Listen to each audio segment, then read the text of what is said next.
Bastos ka! Oh! Ito ka!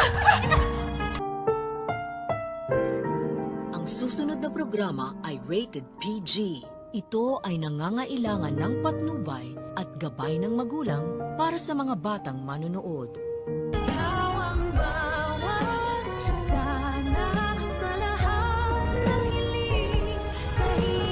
Paano na? Nakakasama mo na siya.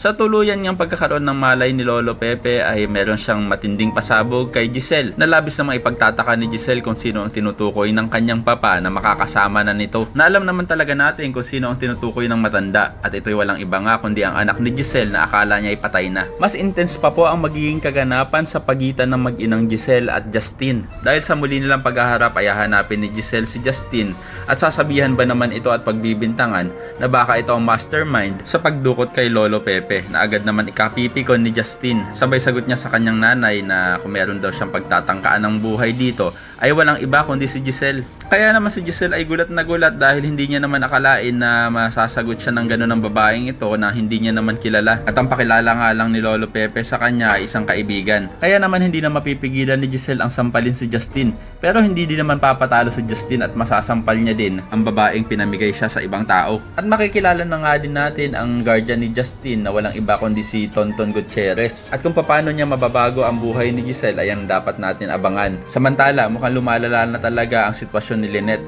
dahil unti-unti na nga siyang nalalagasan ng buhok. Kaya naman mapapayakap na lang siya sa kanyang asawang si Carlos dahil sa sobrang niyang pag-aalala. Pero sandali lang, nakapagtataka naman na nagising na si Lolo Pepe pero wala siyang natatandaan. Naku, naloko na, mukhang nag-amnesia pa nga. Kaya naman kung isa ka rin sa mga umaasang sana hindi nag-amnesia si Lolo Pepe ay pakilike ang video na ito and don't forget to subscribe. Thanks for watching and see you next time. Bye-bye!